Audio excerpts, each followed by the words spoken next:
Bonjour et bienvenue sur Race Result. Nous allons voir aujourd'hui la fonction d'importation des concurrents et d'analyse des données. Pour importer un fichier Excel, il vous suffit d'aller dans Paramètres, Gestion des données, Importer des concurrents. Pour connaître le nom des entêtes à utiliser, il vous suffit de cliquer sur le fichier Excel modèle qui va se télécharger et il suffit de respecter le nom des entêtes du fichier. Seule la colonne licence de base dans le modèle qui se télécharge n'existe pas. Si vous avez besoin de mettre les numéros de licence, il vous faut rajouter cette colonne licence avec un L majuscule.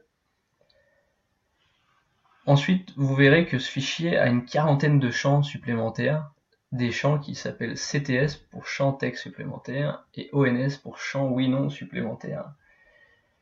Vous pouvez ajouter donc jusqu'à 40 champs supplémentaires. On va s'en servir pour ajouter les champs qui ne sont pas des champs de base, des champs du style mentionner l'école de votre enfant, ou paiement ok oui non, certificat ok oui non.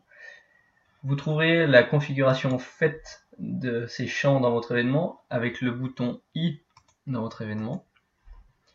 Si on va sur une fiche d'un concurrent, on va se rendre compte que par exemple moi j'ai paramétré le champ école et ce champ école a été paramétré dans le champ CTS1. Il vous suffira donc d'importer les noms d'écoles dans la colonne CTS1 de votre fichier Excel pour qu'elles viennent se remplir au bon endroit dans votre base de données. Bien, maintenant voyons les modes d'import possibles. Pour importer un concurrent, vous pouvez le faire sur la base des numéros de dossard bien sûr, et si on coche mettre à jour les concurrents existants, on écrasera les données lorsque le numéro de dossard existait déjà.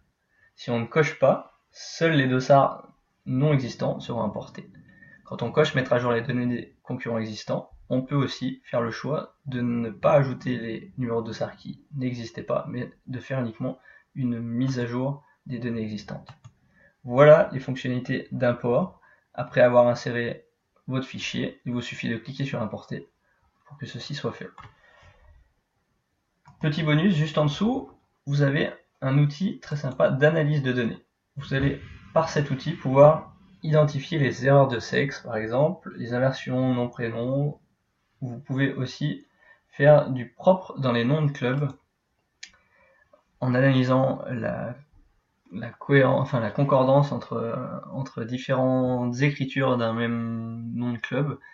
Il va pouvoir associer automatiquement tous les noms de clubs qui sont écrits de façon différente et pourtant c'est le même club.